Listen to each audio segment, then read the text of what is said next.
bahasa Sunda. Nah, baheula mah di yang desa besar Indonesia.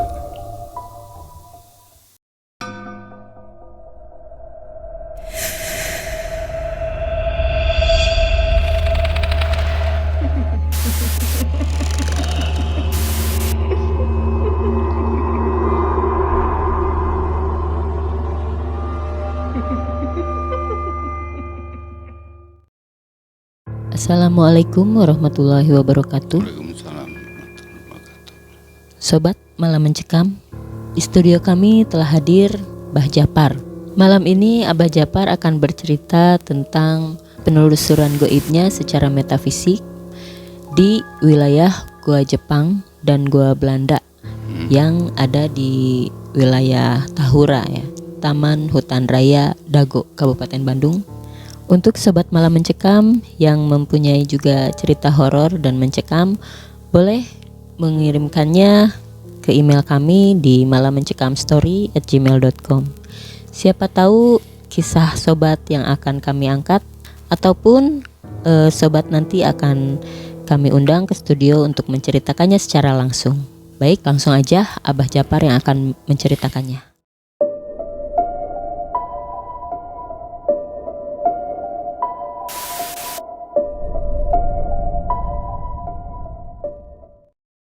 Ya, selamat malam Mbak Damai. Sebelumnya kan saya akan cerita dulu sejarah kenapa terbentuknya Gua Belanda pada kira-kira tahun 1912 pembuatannya. Waktu itu kan Belanda menjajah Indonesia dan suatu ketika mereka membutuhkan jalan air atau terowongan air yang untuk pembangkit listrik. Maka dibuatlah 1912 dibuatlah gua, tapi penggunaannya tidak jadi berfungsi. Pada masa penjajahan Belanda itu, ya seperti diketahui dalam sejarah, lamanya penjajahan membuat mereka itu hidup senang di Indonesia, khususnya di Bandung ya, cerita di Bandung. Nah, kalau menyangkut sejarah gua Belandanya itu, akhirnya gua Belanda itu digunakan sebagai gudang untuk penyimpanan amunisi, persenjataan. Malah di sana juga disimpannya diantaranya ada tank ya. Mereka sangat berkuasa di Indonesia. Jadi kalau ada gejolak pertempuran di Bandung itu mereka akan menurunkan amunisi dan alat-alat berat itu dari sana. Yang waktu Bandung Lautan Api itu yang garis demarkasinya daerah sekitar Pasar Kosambi, rel kereta api itu antara utara dan selatan, di situ garis demarkasi Belanda dengan Indonesia. Nah, kembali ke masalah goibnya mungkin ya. Di situ ada satu sosok yang di alam gaibnya menguasai daerah situ. Satu tokoh yang sebetulnya kalau yang patutlah dihormati karena kebijakannya dan kebaikan yang beliau lakukan di alamnya patut dihormati. Yang bernama, yang sering dibilang orang sekarang Lada. Lada itu sebetulnya kan nama yang Lada Wisesa, yang bijak dan berpengaruh. Sempat saya bertemu dengan beliau. Dari energinya saja yang saya rasakan, di mana energi wibawa, energi kebaikan itu sangat terasa. Ya, kita menghormati sebagai sesama makhluk Tuhan. Sempat saya berbicara dengan beliau tentang hal-hal di Gua Belanda itu. Di antaranya beliau ada satu cerita yang mengatakan bahwa dahulu kala ada seseorang yang dipanggil si putih dari manusia, si putih yang kerjanya nembakin kalau ada Belanda di bawah yang lewat, dia tembak dari atas sekali dari hutan, dia tembak katanya. Sudah beberapa kali kejadian, tapi akhirnya si putih kena ketangkap dan dihukum mati. Salah satu cerita beliau. Selanjutnya, sebelum masa datangnya Jepang ya, di Gua Belanda itu sebetulnya kalau untuk cerita masalah sejarahnya ya tidak banyak hal-hal yang menarik selain jadi tempat gudang amunisi. Sisi goib juga yang Lada Wisesa seperti diketahui beliau itu menguasai semua penjuru di daerah situ.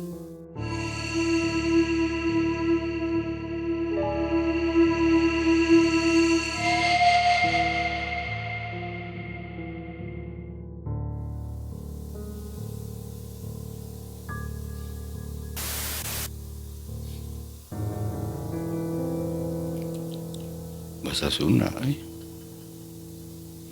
Nah, baheula mah di yang desa besar Indonesia. Dulu mah di sini banyak berkeliaran. Zaman dahulu waktu masih hutan, di sana tuh banyak berkeliaran, masih banyak binatang-binatang atau ya binatang hutan. Malah seperti banteng dan lain sebagainya dulu ada di sana. Ketika penjajahan Belanda, maka di situ mulai diburu, dihabiskan karena mengganggu mereka ketika dijadikan gua. Tapi sampai sekarang di dalam itu masih banyak gaib-gaib, jenis-jenisnya bermacam jenis. Di antaranya di sana ada satu jawara yang namanya Bang Hendra. Padahal Bang Hendra itu asalnya dari Sumedang. Dia asal dari Sumedang. Dia masanya sesudah penaklukan Belanda oleh Jepang. Jadi dia datang ke sana pada waktu penjajahan Jepang.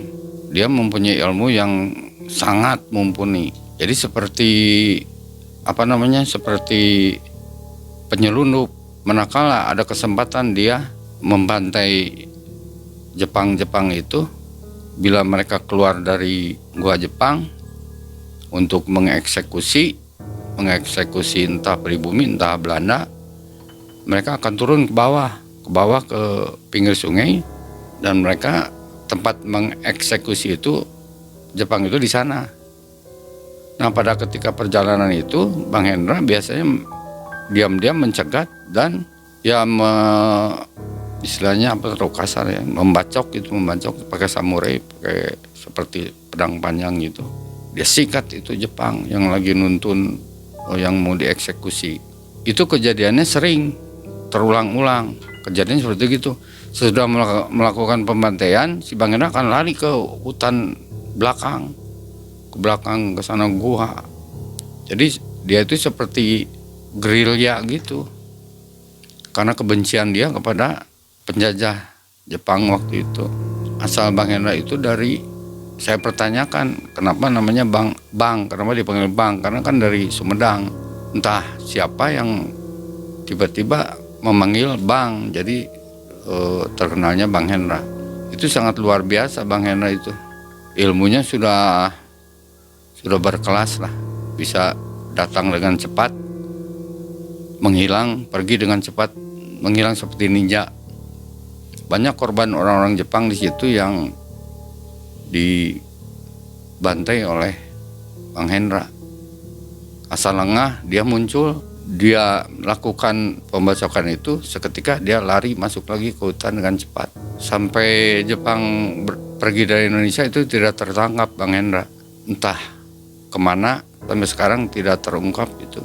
Jadi kalau mengingat pada waktu itu yang banyak dieksekusi di situ itu Belanda.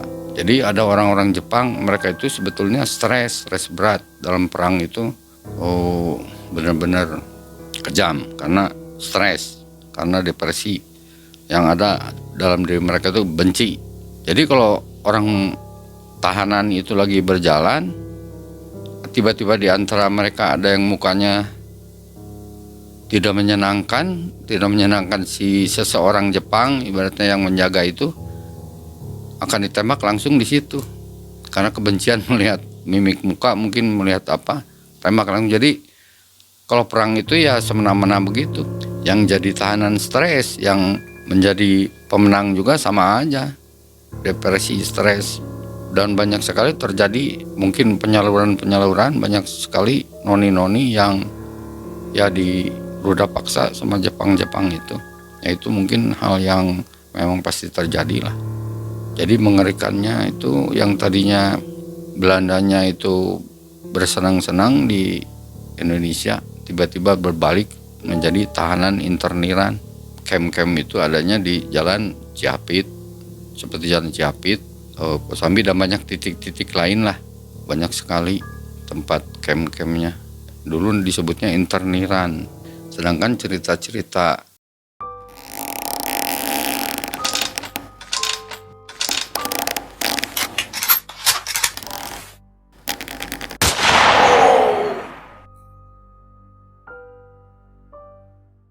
goibnya mungkin tentang hal-hal tokoh-tokoh jawara, terus jawara setempat yang akhirnya meninggal.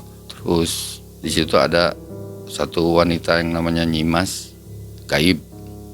Maksudnya tadinya manusia, korban dibunuh, masih ada di sana yang mungkin nanti penelusuran gaib Nyimas akan ditayangkan di Melihat Malam bersama Siti dan Mbah Japar.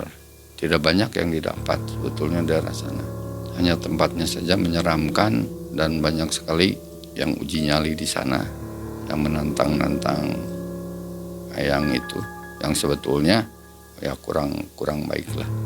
Orang-orang itu yang kesana yang uji nyali biasanya berani nggak mengatakan lada.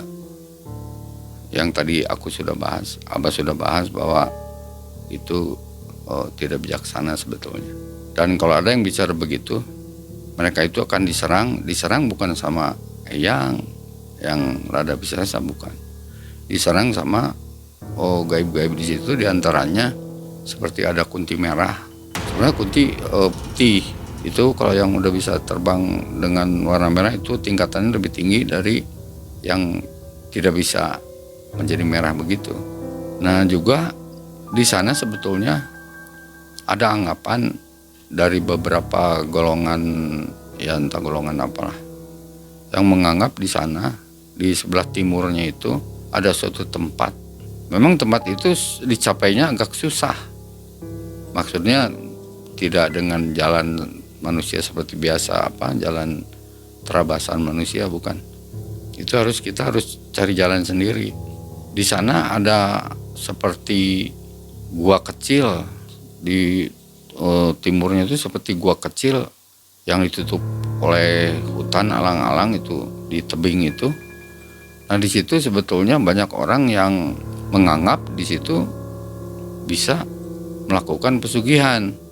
Memang tidak seterkenal tempat-tempat pesugihan yang lain, tetapi memang ada juga menurut cerita gaib di situ yang namanya pesugihan mengerikan juga ya. Menurut kabar katanya pesugihan itu tumbalnya bayi orok yang masih baru dilahirkan. Hasilnya orang yang pesugihan di sana ya kurang tahu hasilnya berhasil atau tidak, terjadi atau tidak. Juga di sana yang tadi Abah bilang ada, bukan yang Bang Hendra, ada satu jawara setempat yang meninggal karena faktor alam mungkin ya. Katanya sih ketindih batu, tapi si jawara itu punya karisma. Rata-rata gaib perempuan di sana tuh tergila-gila sama itu. Ganteng katanya. Ganteng menurut siapa? Ya menurut aku juga sih kelihatannya memang ganteng, gagah. Cuman ada satu yang takut, Nyimas itu takut sama jawara itu, entah kenapa. Nyimas ya korban juga, manusia tadinya korban dari pembunuhan gitu.